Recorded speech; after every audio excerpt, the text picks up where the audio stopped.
What's up guys, welcome back to the channel. I'm Tom from Fate Farms, PA. If you haven't been on this channel or you missed a previous video of us putting in the in-floor heat insulation from Heat Sheet, I'll leave a link down below in the description. So today we're diving right into this Oil Creek plastic. You know, this stuff is very pliable and it has an oxygen barrier. Keep that in mind. Everybody wants to go to Lowe's and Home Depot and take a shortcut and buy regular PEX. You cannot use that. You'll have problems down the road, I promise you. So some of the things that we've been going on in this channel is, if you check back from previous videos from day one, we've had crazy rain events. You can see in the background here, there's puddles of water everywhere. So, you know, it's not the best day to do this video, but the concrete guy wants to pour concrete and I have to get this installed. So the show must go on. We're gonna get moving on this. I'm gonna do a bunch of this stuff by myself. It is gonna be very much easier with a set of hands. So I possibly might have a set of hands coming later on in this video, but I started installing this right through here and I'll do a close up on it. It's very easy to work with. And I'm gonna show you a few things that made it easier for me if you decided to do it yourself. But Thermo Supply is the company that is our local distributor here in Pennsylvania. And it's just a little coincidence that this is also made in Pennsylvania, in Titusville. That's where Oil Creek Plastics is manufactured from.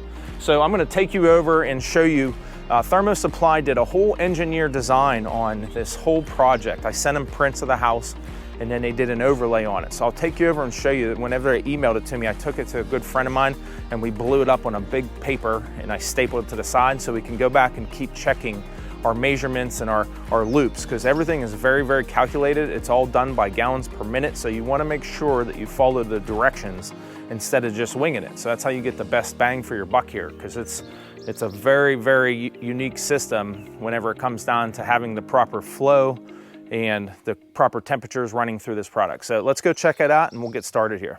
So this is that drawing I was telling you about. The company I'm dealing with currently here in Pennsylvania is Thermo Supply. Sales rep is Steve. So everything has been very, very professional going from the very beginning to this point. Any questions I had asked, they have an immediate response. So we're doing a total of 3 zones. 1, 2, 3. Since we have the great room here, they decided to make that a designated zone. So there was a lot of speculation before this point. So originally, this is where I'm gonna put the utility room, where the boiler is gonna go. I was gonna have all 3 manifolds here, but I decided to move one over here and we put in what they call is a remote manifold. So I'll show you that here shortly in the video, but this is how detailed this whole map is of how the piping goes, and everything was spot on. It's actually gallons per minute flow and stuff like that. So I'm gonna show you over here on the camera what exactly we got going on with this manifold, and then we'll get started putting pipe in. So this is the remote manifold I was telling you guys about. So there's a total of 4 loops through here. So that's why you see 1, 2, 3, 4. This is a Legend manifold. We're gonna get into another video of hooking all this stuff up. Today we're just gonna deal with putting the PEX in the ground, the Oil Creek plastic. So this is gonna be a feed, and Thermo Supply suggested getting some unistrut, and they sent me these pre-bent conduits down through here, and it's working out perfectly. So you could see how these loops started out. I followed the design and ran all the way back through. It told me to come up short there, so I came back, and then I terminated this position here and left a little bit extra in there. I'm not gonna cut it just yet, just to double check, because once you cut it, you're done. You want to make no connections underneath the concrete. So, and you also want to try to keep as much debris away from this pipe as possible. You don't want to make any real tight bends. Everything has to be like a radius, because if you kink this stuff, that slows the flow of the hot water running through the tubing. So we're gonna dive into this. I'm gonna do another loop and we're gonna see how long it takes me to do a 300-foot roll by myself, because each loop is a maximum of 300 foot when you're dealing with 1/2-inch piping. So the trick I find with this roll of plastic is leave this on here. It actually helps you. So stuff's pretty pliable.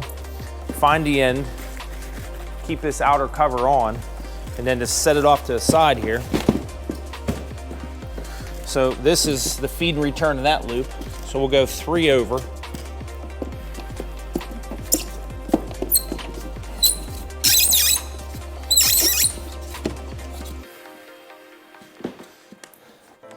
And you want to leave enough up top here so whenever you go hook it up to the manifold, one, don't come up short. I put my manifolds somewhere around 24 inches to 36 inches. You can lower them. I'm sure you can go higher. You do not want to go real low because you only have so much pipe to work with. So, you know, you want to leave yourself a little bit of a buffer in case something happens. So the rule of thumb to keep in mind here is you want to stay 4 inches from the end and then 1 foot centers from each loop. So each of these are 4 inches. So 1, 2, you know, that's from here to here, 4, 4, 4 is 12. So you want to stay in that channel there. So what we're going to do is keep this roll standing straight up. And then you're going to find the loop that you need to be in here. So I need to be in this one. Once you get it started,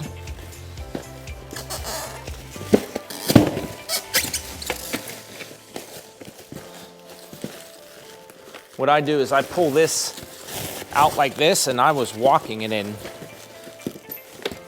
trying to get it down as far as possible. So just walk these channels in. So when you come to this angle here, this is where you want to radius it so you don't kink the pipe. So now we're in our 1 foot distance from this point over, and I'll run it down through there and do an offset. So if you keep this roll on your knees and then push down as you go, it's actually really easy to do by yourself. This is where if you had someone else with you, they could be going in front of you and rolling it out. I mean, it definitely would make it faster, but this also works too. So the trick is to not kink it, you know? So make sure that you're not putting too tight of radiuses in it. Then at the end, give yourself a little slack. Walk it right around, and then continue back. Just as simple as that. Just like anything else, once you start getting the hang of something, you start picking up the speed. So here I am doing the job of possibly 3 people. I've watched videos where there's 3 guys installing this stuff. One guy doing this, another guy rolling out the pipe, and a third pushing it down to the bottom. But if you look back, I'm getting it all the way to the bottom because I'm steering it through these nodules. A lot of guys tramp it down and push it down. You can, it works, but I'm trying not to knock these nubs off to minimize the chance of this popping up out of there. So there's a little obstacle right here. I don't know how critical it is, but I don't want to take a chance. So what I'm going to do is cut this little nodule thing out here so this doesn't rub against there. So this is where a cordless oscillating tool works best for me so far. So what I find is this.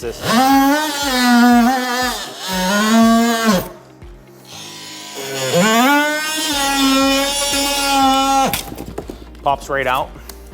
And what I'll do is bypass this area, and then I'll probably put a piece of insulation there so it doesn't rub. Once it's all poured in concrete, it's probably fine. Just being overcautious. So we're running this right back to this manifold, and that's gonna be the second loop I put in by myself. So I have a timer running. We'll see how much time it took me to do one 300-foot loop. So we're back to the manifold here, and this is where you have to cut some of these little square nodules out. I've only cut out enough just to get the pre-bent conduits in, and then I figured I would cut them out as I need them.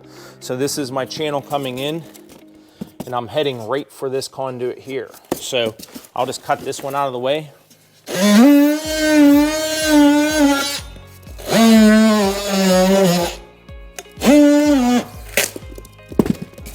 You know, if you can get around both sides, just watch you don't nick this. Like we talked about, you don't want to have any connections underground if you don't have to. I mean, sometimes it happens. I've heard of people having, you know, people walk on it and get rocks and stuff. That's why you gotta minimize at all costs people walking on this stuff before the concrete's in, because if someone damages it, you know, then you have to go back and make a repair. So in later videos coming up, hooking up the manifold and stuff, we'll show you how we hook it all up, put on air test, and it has a gauge on it. So then you know the day you're pouring, you know that there's nothing leaking at that current time. what I'm gonna do is run this over. I'm just gonna cut this one extra long. So get yourself a pair of shears.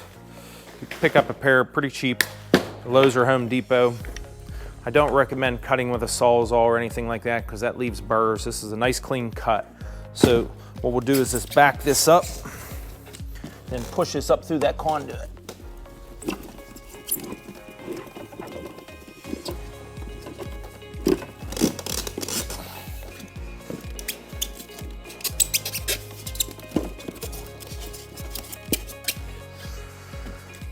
So I'm cutting it long for right now. We'll trim them up when we hook them up into the manifold, but like the famous saying, you're better to be long than short.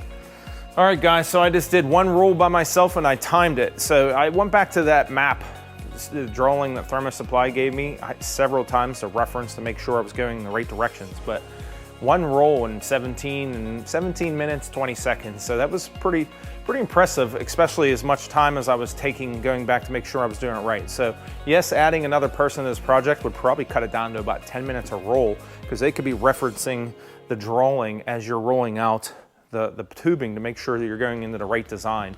But I'm gonna continue to keep running these out. And then we have this whole other side here. So this whole project is 11 rolls.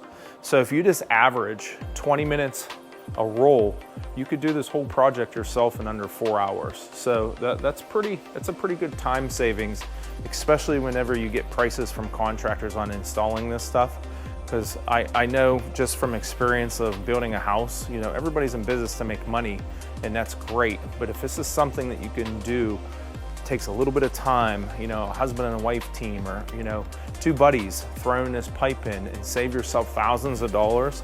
It's that user-friendly, it's capable of being done. So we're gonna time lapse some stuff. I'm gonna keep moving on this and then we're gonna see how much we can get done here.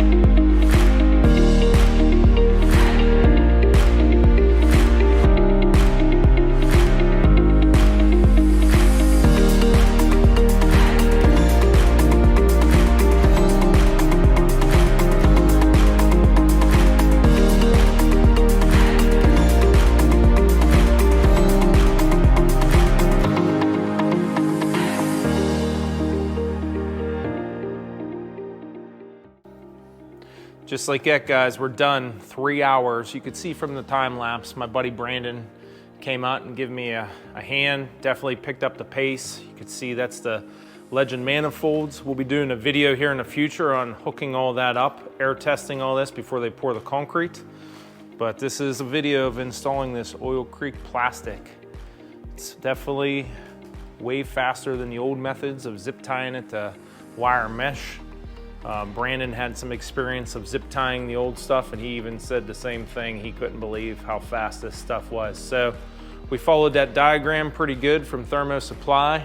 Everything worked out just the way it should. All right, guys, so that's a wrap on this video. I want to thank Oil Creek Plastics for making a product that's super user-friendly. So far, the heat sheet, insulation, everything's been going together perfectly. If you have any experience doing in-floor heat with the old methods, the 2-inch foam board, putting wire mesh, and then zip tying the heat pipe to the wire mesh, it's super time consuming. So you've seen earlier in a video that I did half of this first zone, then Brandon showed up and then it just picked up really fast. So I was about 17 minutes doing one roll, 300-foot roll. And then when Brandon showed up, we still were double checking a lot, ended up printing out a sheet. We were carrying it around instead of walking over to the wall here, but I believe we're getting one roll down in about 10 minutes. So we were moving along pretty good, still taking our time because we wanted to make sure that we hit everything in sequence like it's supposed to. But the next videos we're gonna be doing is these Legend manifolds right behind me here. So, you know, I've done a lot of research on every product that we're installing so far in these videos, and I do not purchase anything or use anything on this channel that I don't believe in. So Next, we're gonna be hooking this stuff up, and I'm gonna show you the quality of the material with the valve body and everything, how everything is just made very professionally and built to last. So I wanna thank Thermo Supply for supplying all of this in the local Pittsburgh area. And like always, we appreciate you guys watching. Take care, see you in the next one.